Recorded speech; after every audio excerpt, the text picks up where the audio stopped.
नमस्कार। आओ सुनाओ में आपका स्वागत है। आज की कहानी है मेरा अधूरा प्यार। पुणे की एक साधारण सी बस्ती में सुबह की हवा में चाय की खुशबू और बच्चों की हंसी घुली रहती थी। मायरा वहां रहती थी, 23 साल की, जिसका चेहरा सादा था लेकिन आंखें सपनों से चमकती थी। दिन में एक छोटे से ऑफिस में ग्राफिक डिजाइनर का काम करती, विज्ञापनों के लिए रंग बिरंगे पोस्टर बनाती। रात को जब दुनिया सो जाती, स्केचबुक खोलकर अपनी दुनिया रचती। तितलियां जो आसमान में उड़ती, फूल जो कभी मुरझाते नहीं, और ख्याल जो सिर्फ उसका दिल समझता। विक्रम उसका सबसे करीबी था, एक फोटोग्राफर जिसके कैमरे में सारी खूबसूरत चीज कैद हो जाती। दोनों की दोस्ती ऐसी थी कि बिना बोले भी एक दूसरे की बात समझ लेते। एक शाम कोरेगांव पार्क की एक बेंच पर बैठकर मायरा ने अपनी स्केचबुक खोली। तितली का स्केच बन रही थी, अधूरा सा। विक्रम ने कैमरा नीचे रखा, उसकी स्केचबुक की तरफ झुका। ये तितली तो मेरे लिए है ना? उसकी मुस्कान में शरारत थी। मायरा ने पेंसिल रोकी, हल्के से मुस्कुराया। शायद, लेकिन इसे उड़ने के लिए तुम्हारा आसमान चाहिए। विक्रम ने हंसते हुए कैमरे में एक तस्वीर कैद की, मायरा की स्केचबुक के साथ। यह तस्वीर मेरी गैलरी की शान बनेगी। दोनों का सपना था एक छोटी सी जगह जहां मायरा के स्केच और विक्रम की तस्वीरें सजे। पुणे की तंग गलियों में ऐसी जगह आसान नहीं थी, लेकिन सपने तो बड़े ही होने चाहिए, विक्रम हमेशा कहता। एक बार देर रात तक मायरा के कमरे में दोनों बैठे थे। मायरा ने एक स्केच दिखाया, एक छोटा सा स्टूडियो जिसमें दीवारों पर तस्वीरें और स्केच लटके थे। विक्रम ने स्केच को छुआ, जैसे वो सच हो सकता हो। हमारी गैलरी में एक कोना होगा जहां लोग सिर्फ चाय पीने आए। मायरा ने हंसकर उसका हाथ झटका। चाय नहीं, वड़ा पाव, ताकि लोग रुके।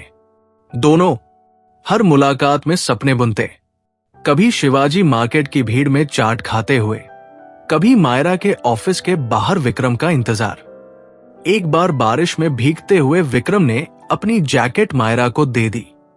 बारिश की बूंदें तो तेरा स्केच बन रही है मायरा ने गीले बालों को झटकते हुए जवाब दिया। और तेरा कैमरा अब क्या कैद करेगा? विक्रम ने उसे देखा, आंखों में चमक। तुझे? उस पल में दोनों खामोश थे, लेकिन दिल बेकरार था।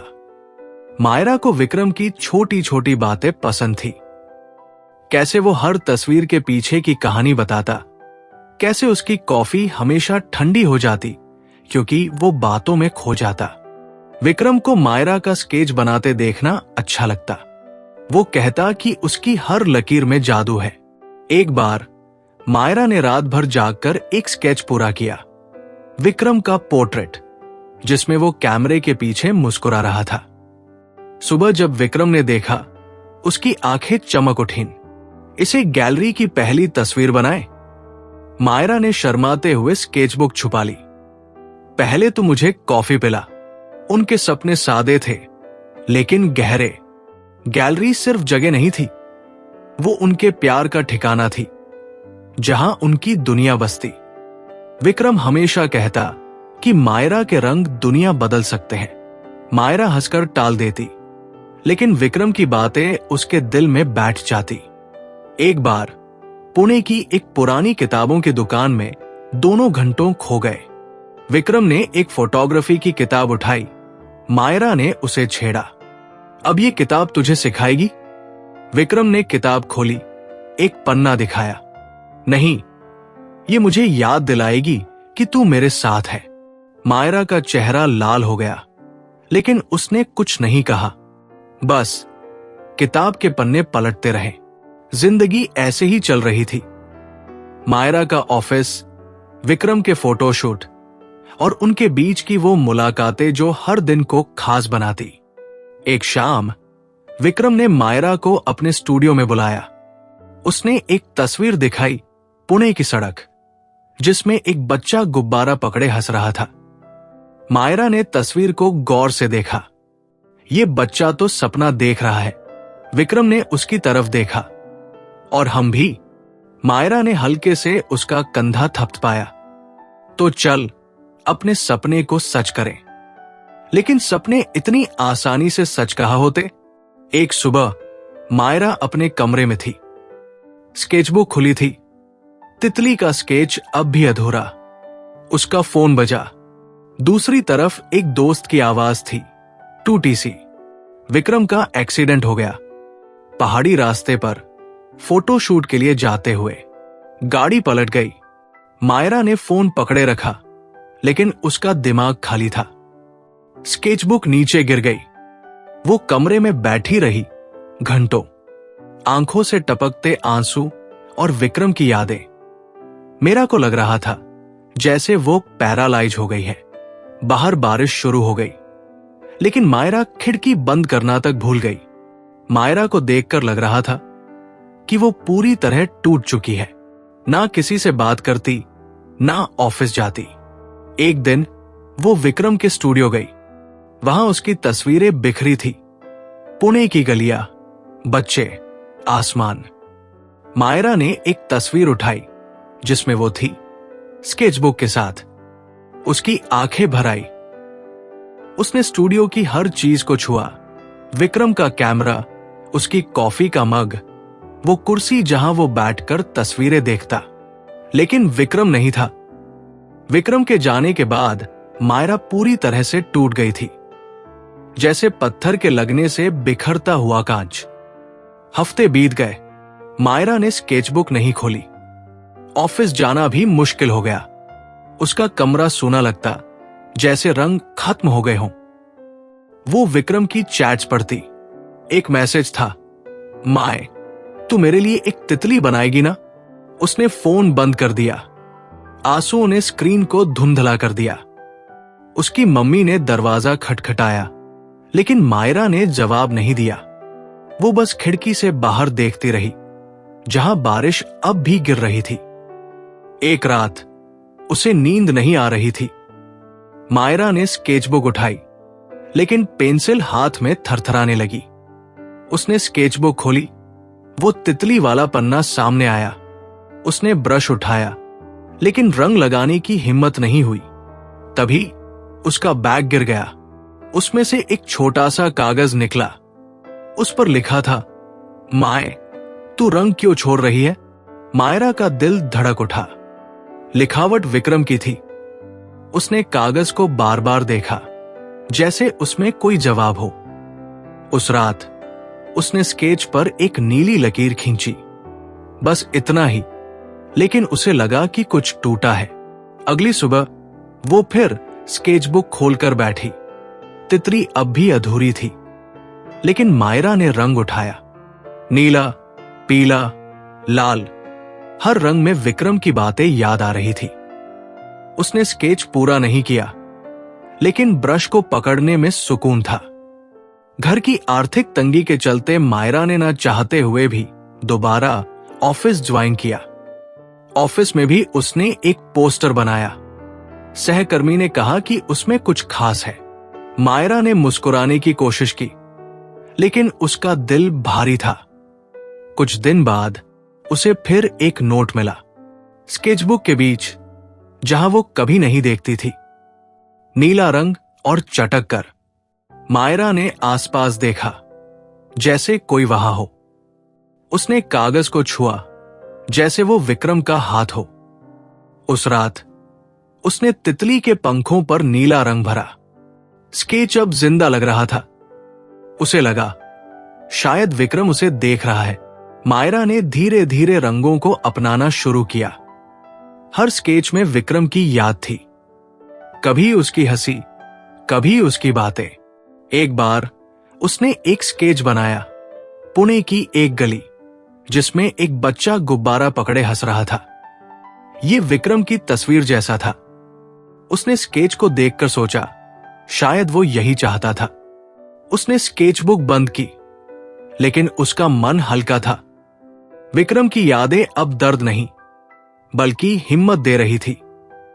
मायरा ने अपने कमरे में उसकी एक तस्वीर रखी, वो तस्वीर जिसमें वो कैमरे के पीछे मुस्कुरा रहा था। उसने तस्वीर को देखकर वादा किया, हमारा सपना पूरा होगा। उस रात उसने एक नया स्केच शुरू किया, एक छोटा सा स्टूडियो जिसमें दीवारों पर तस्वीरें और स्केच लटके थे। स्केच बनाते वक्त उसे लगा कि विक्रम पास है। उसकी आंखें नम थी, लेकिन होठों पर हल्की सी मुस्कान थी। मायरा का कमरा अब पहले जितना सूना नहीं लगता था। सुबह की धूप खिड़की से आती, स्केचबुक पर पड़ती और तितली के रंग चमक उठते। पुणे की बस्ती में जिंदगी अपनी रफ्तार से चल रही थी। बाहर साइकिल की घंटियां, पड़ोस में रेडियो पर पुराने गाने और गली के मोड़ पर चाय की टपरी की चहल पहल। लेकिन मायरा के लिए हर सुबह एक नई जंग थी। विक्रम की यादें अब भी दिल को चुभती थी, लेकिन उनमें अब सिर्फ दर्द नहीं था, कहीं गहरे में हिम्मत भी छुपी थी। हर रात स्केचबुक खोलना अब आदत बन गया। तितली का स्केच पूरा हो चुका था, लेकिन मायरा रुकी नहीं। नए स्केच बनने लगे, पुणे की गलियां, बच्चों की हंसी और कभी कभी वो ख्याल जो विक्रम के साथ बिताए पलों से जन्म लेते। एक स्केच में एक बूढ़ा रिक्शा वाला था, जिसके चेहरे पर थकान के बीच मुस्कान थी। मायरा ने उसे बनाते वक्त विक्रम की बात याद की। हर चेहरा एक कहानी है। उस रात स्केच पूरा होने के बाद बैग में फिर एक कागज मिला। माए, ये रिक्शा तो मेरी तस्वीर जैसा है। लिखावट वैसी ही थी, विक्रम की। मायरा ने कागज को छुआ, जैसे उसमें कोई गर्माहट हो। उसने जवाब में कुछ नहीं लिखा, बस स्केचबुक को सीने से लगाया। ऑफिस में भी कुछ बदल गया था। पहले मायरा चुपचाप पोस्टर बनाती, लेकिन अब उसके डिजाइनों में एक नई बात थी। सहकर्मी नोटिस करने लगे। एक बार बॉस ने बुलाकर कहा कि उसका लेटेस्ट बैनर क्लाइंट को बहुत पसंद आया। मायरा ने हल्का सा मुस्कुराया, लेकिन मन में विक्रम की आवाज गूंजी, तू मेरे लिए तितली बनाएगी ना? उसने ऑफिस से निकलते वक्त एक स्ट्रीट लाइट के नीचे रुककर आसमान देखा। तारे टिमटिमा रहे थे। उसे लगा शायद विक्रम भी देख रहा है। नेहा, उसकी सहेली, अब ज्यादा वक्त बिताने लगी। कभी कॉफी के लिए बुलाती, कभी मायरा के कमरे में आकर बैठ जाती। एक बार नेहा ने स्केचबुक देखी, तितली वाला पन्ना पलटा। उसकी आंखें चमक उठीं। मायरा, ये तो जादू है। मायरा ने जवाब में सिर्फ कंधे उचकाए, लेकिन नेहा ने उसका हाथ पकड़ा। तुझे बाहर निकलना चाहिए, कुछ नया करना चाहिए। मायरा ने खिड़की की तरफ देखा। बाहर बारिश की बूंदें गिर रही थी। उसने धीमे से स्केचबुक बंद की। शायद एक दिन ऑफिस के बाद मायरा शिवाजी मार्केट की तरफ निकली। वहां की भीड़ में उसे सुकून मिलता था। चाट की टपरी पर रुककर उसने एक प्लेट पकौड़े ऑर्डर किए। सामने एक बच्चा गुब्बारा पकड़े नाच रहा था। मायरा ने उसे देखा और अचानक विक्रम की एक तस्वीर याद आई, वैसी ही जिसमें एक बच्चा हंस रहा था। उसने बैग से एक छोटी नोटबुक निकाली और जल्दी से स्केच बनाना शुरू किया। पकौड़े ठंडे हो गए, लेकिन स्केच पूरा हुआ। घर लौटते वक्त उसे फिर एक नोट मिला, नोटबुक के बीच। माए, ये बच्चा तो सपना देख रहा है। मायरा का दिल धड़क उठा। उसने आसपास देखा, जैसे कोई उसे देख रहा हो। उस रात उसने स्केच को दीवार पर टांगा। विक्रम की यादें अब हर जगह थी। मायरा ने उसके स्टूडियो में जाकर उसकी तस्वीरें छांटी। कुछ तस्वीरें इतनी जिंदा थी कि उसे लगा विक्रम अभी आएगा और कहेगा, माए, ये देख। एक तस्वीर में पुणे की बारिश थी, जिसमें एक छाता पकड़े कोई धुंधला सा दिख रहा था। मायरा ने उसे देर तक देखा। उसे याद आया कैसे विक्रम ने उसे अपनी जैकेट दी थी। उसने तस्वीर को छुआ और आंखें बंद कर ली। उस पल में उसे लगा कि विक्रम का कैमरा अब भी उसे देख रहा है। नेहा ने एक दिन मायरा को एक आर्ट फेयर के बारे में बताया। पुणे में हर साल लगता था, जहां नए कलाकार अपने काम दिखाते। मायरा ने पहले मना किया, उसे डर था लोग क्या कहेंगे, लेकिन नेहा ने जिद की, बस एक बार कोशिश कर। मायरा ने स्केचबुक खोली, अपने स्केच देखे। तितली, रिक्शा वाला, बच्चा, सब में विक्रम की छाप थी। उसने हिम्मत जुटाई, ठीक है, कोशिश करती हूं। आर्ट फेयर की तैयारियां शुरू हुई। मायरा ने अपने स्केच चुने, विक्रम की कुछ तस्वीरें भी। हर स्केच को फ्रेम करवाना, तस्वीरों को छांटना, ये सब आसान नहीं था। रात रात जागकर काम करती। कभी थकान से आंखें बंद होने लगती, लेकिन फिर कोई नोट मिल जाता, स्केचबुक में, टेबल पर या बैग के कोने में। माए, तू कॉफी पीना भूल गई। मायरा हंस पड़ती और थकान काफूर हो जाती। उसे समझ नहीं आता था कि ये नोट्स कहां से आ रहे थे, लेकिन वो अब सवाल नहीं करती थी, बस उन्हें पढ़कर आगे बढ़ती। आर्ट फेयर का दिन आया। मायरा का स्टॉल छोटा सा था, लेकिन उसने उसे दिल से सजाया। तितली वाला स्केच बीच में रखा, विक्रम की तस्वीरें बगल में। लोग आए, रुके, देखा। एक लड़की ने तितली के स्केच को देर तक देखा। उसने मायरा की तरफ देखकर मुस्कुराया, इसमें कुछ खास है। मायरा ने जवाब में सिर्फ सिर हिलाया। उसकी नजरें विक्रम की तस्वीर पर थी, वो जिसमें बारिश थी।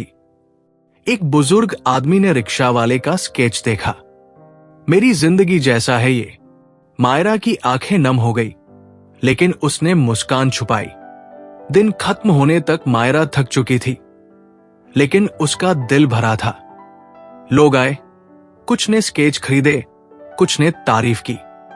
नेहा ने उसे गले लगाया, देखा, तूने कर दिखाया। मायरा ने हल्के से उसका कंधा थपथपाया। अभी तो शुरुआत है। उस रात घर लौटकर उसने स्केचबुक खोली। एक नोट और था, माए, ये तो हमारा सपना है। मायरा ने नोट को छुआ और पहली बार उसे लगा कि वो अकेली नहीं है। आर्ट फेयर के बाद मायरा ने और स्केच बनाए। अब वो सिर्फ अपने लिए नहीं बनाती थी, उसके स्केच पुणे की कहानियां बुनते थे। एक स्केच में चाय की टपरी थी, जहां लोग बारिश में भीगते हुए हंस रहे थे। दूसरा स्केच एक साइकिल वाले का था, जो सुबह सुबह अखबार बांटता था। हर स्केच में विक्रम की छाप थी, उसकी तस्वीरों जैसी सादगी, उसकी बातों जैसा जादू। मायरा ने सोचना शुरू किया, शायद वो और विक्रम का सपना सच हो सकता है। एक दिन ऑफिस में एक सहकर्मी ने उसे एक छोटे से कैफे के बारे में बताया। वो किराए पर थी और मालिक को कोई ऐसा चाहिए था जो उसे कुछ खास बनाए। मायरा ने हंसकर टाल दिया, लेकिन रात को नींद नहीं आई। उसने स्केचबुक खोली और एक नया स्केच बनाया। एक छोटा सा कैफे, जिसकी दीवारों पर स्केच और तस्वीरें थी। बीच में एक टेबल, जिस पर चाय की प्यालियां रखी थी। स्केच बनाते वक्त उसे विक्रम की बात याद आई, हमारी गैलरी में चाय फ्री होगी। उसने स्केचबुक बंद की और मन में ठान लिया, वो उस कैफे को देखेगी। अगले दिन मायरा उस कैफे के सामने खड़ी थी। पुरानी सी जगह, लेकिन उसमें कुछ था। उसने अंदर झांका, दीवारें खाली थी, लेकिन मायरा को लगा कि वो रंगों से भर सकती है। मालिक से बात हुई, किराया ज्यादा था, लेकिन मायरा ने हिम्मत नहीं हारी। उसने नेहा को बताया। नेहा ने आंखें चमकाकर कहा कि वो मदद करेगी। मायरा ने हल्का सा मुस्कुराया, ठीक है, लेकिन इडली का मेन्यू मैं बनाऊंगी। नेहा हंस पड़ी। कैफे को तैयार करना आसान नहीं था। मायरा ने अपनी बचत निकाली, कुछ स्केच बेचे, रात रात जागकर दीवारों पर स्केच बनाए। विक्रम की तस्वीरें सजाई। हर तस्वीर के नीचे उसने लिखा, विक्रम की नजर से। एक रात थकान से चूर उसने टेबल पर सिर टिका दिया। बैग से एक नोट गिरा, माए, ये हमारी गैलरी है। मायरा ने नोट को पकड़ा और आंखें बंद कर ली। उस पल में उसे लगा कि विक्रम उसके कंधे पर हाथ रखकर मुस्कुरा रहा है।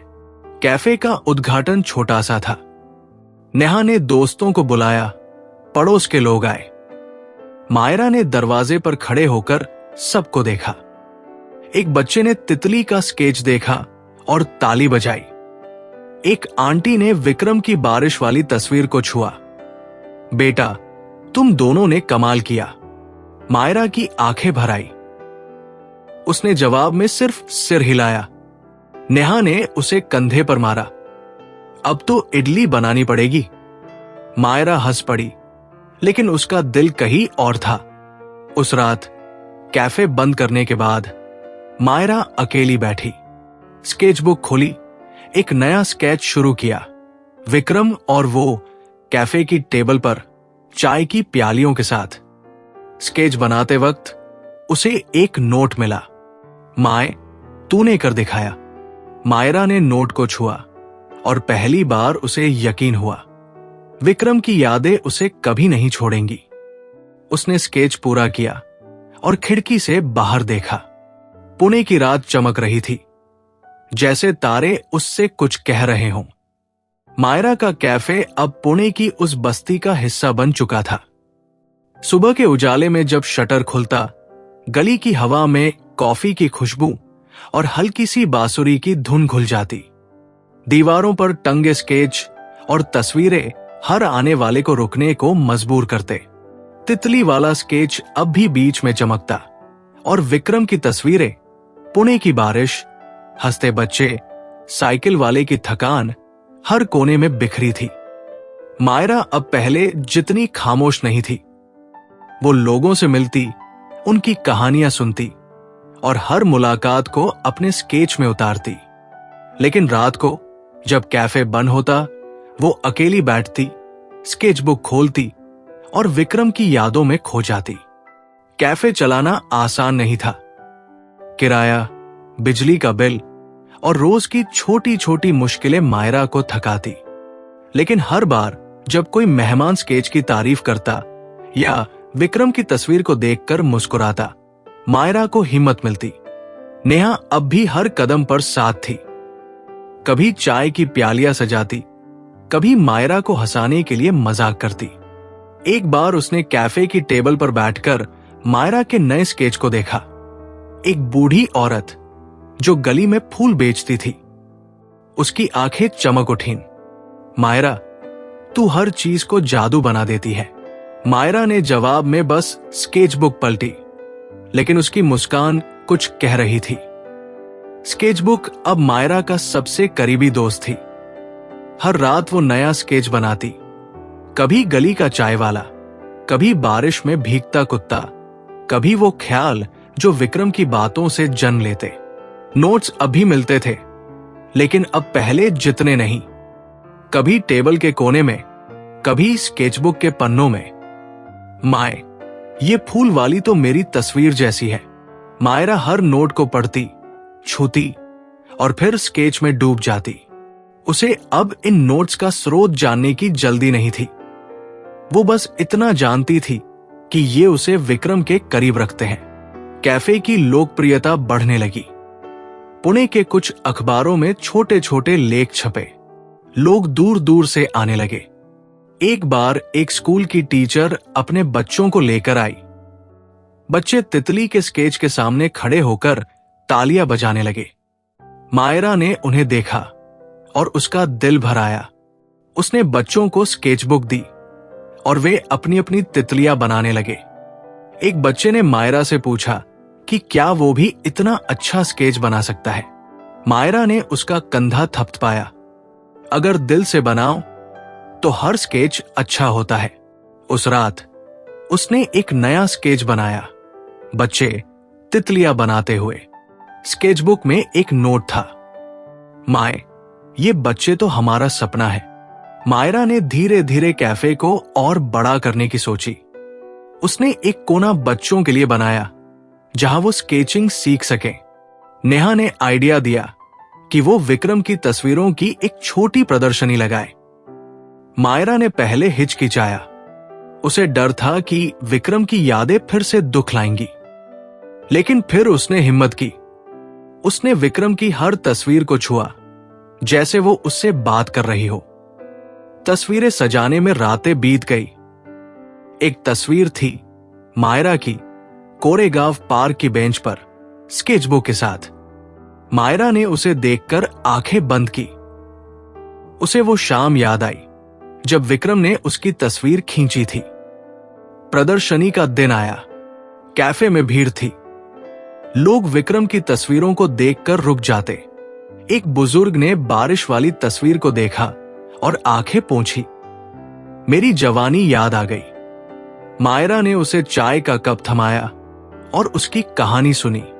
नेहा ने मायरा को दूर से देखा और उसकी आंखें चमक रही थी। प्रदर्शनी खत्म होने तक मायरा थक चुकी थी, लेकिन उसका दिल हल्का था। उसने कैफे का दरवाजा बंद किया और अकेली बैठकर स्केचबुक खोली। एक नोट मिला। माए, तूने मुझे जिंदा रखा। मायरा ने नोट को सीने से लगाया। उसकी आंखें नम थी, लेकिन होठों पर मुस्कान थी। कैफे अब सिर्फ मायरा का नहीं था, वो पुणे की बस्ती का दिल बन गया था। लोग वहां अपनी कहानियां लेकर आते और मायरा उन्हें स्केच में उतारती। एक दिन एक लड़की ने मायरा को बताया कि उसने कैफे की तितली देखकर स्केचिंग शुरू की। मायरा ने उसे गले लगाया। उस रात उसने एक स्केच बनाया, कैफे की भीड़ जिसमें हर चेहरा मुस्कुरा रहा था। स्केच पूरा होने के बाद उसे कोई नोट नहीं मिला। मायरा ने स्केचबुक पलटी, लेकिन कुछ नहीं था। उसे हल्का सा डर लगा, लेकिन उसने खुद को समझाया, शायद अब नोट्स की जरूरत नहीं। महीने बीत गए। कैफे अब मायरा और विक्रम के सपने का आलम था। बच्चों की स्केचिंग क्लास चल रही थी। तस्वीरें नई कहानियां बुन रही थी। मायरा ने अपने स्केच बेचकर कुछ पैसे जोड़े और कैफे की दीवारों को और रंगों से भरा। उसने एक नया स्केच बनाया, विक्रम और वो कैफे की टेबल पर चाय की प्यालियों के साथ। स्केच बनाते वक्त उसे लगा कि विक्रम सचमुच पास है। उसने स्केच को दीवार पर टांगा और नीचे लिखा, हमारा सपना।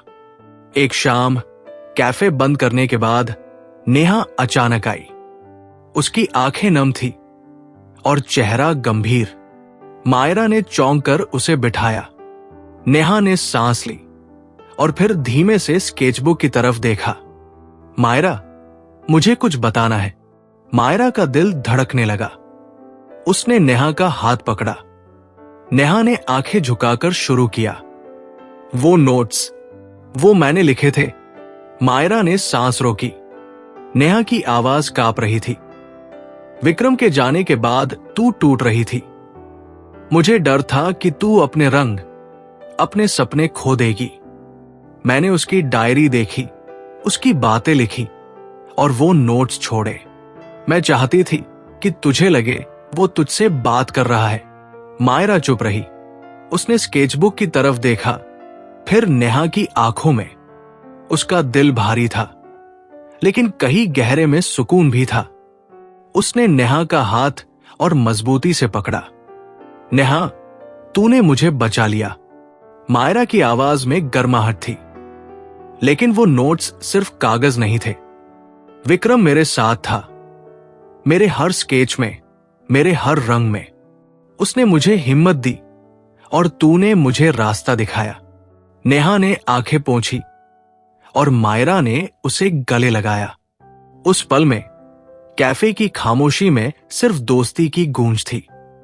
मायरा ने स्केचबुक उठाई और एक नया स्केच शुरू किया। नेहा और वो कैफे की दीवार के सामने, जहां तितली चमक रही थी। स्केच बनाते वक्त उसने महसूस किया कि विक्रम अब भी है, उसके रंगों में, उसके सपनों में। कैफे अब सिर्फ एक जगह नहीं था, वो मायरा और विक्रम की कहानी थी। लोग वहां आते और हर स्केच, हर तस्वीर में कुछ नया ढूंढते। मायरा ने बच्चों की स्केचिंग क्लास को और बड़ा किया। उसने विक्रम की तस्वीरों की एक किताब छपवाई, जिसका नाम रखा पुणे की नजर। किताब की हर तस्वीर के नीचे मायरा का एक स्केच था। किताब छपने के दिन मायरा ने कैफे में एक छोटी सी पार्टी रखी। नेहा ने बच्चों को बुलाया और गली के लोग भी आए। एक बच्चे ने मायरा को अपनी बनाई तितली दी। मायरा ने उसे गले लगाया और उसकी आंखें चमक उठीं। रात को जब सब चले गए, मायरा ने कैफे की लाइट्स बंद की। उसने स्केच बुक खोली और आखिरी स्केच बनाया। विक्रम, नेहा और वो कैफे के बाहर पुणे की रात में। स्केच पूरा होने के बाद उसने खिड़की खोली। बाहर तारे टिमटिमा रहे थे। मायरा ने आंखें बंद की और हल्के से मुस्कुराया। विक्रम की यादें अब दर्द नहीं थी, वो उसकी ताकत थी। उसने स्केच बुक बंद की और कैफे की दीवारों को देखा। हर रंग, हर लकीर में उसका सपना जिंदा था। कहानी कैसी लगी कमेंट करके जरूर बताएं और हमारे चैनल आओ सुनाओ को लाइक, शेयर और सब्सक्राइब करें।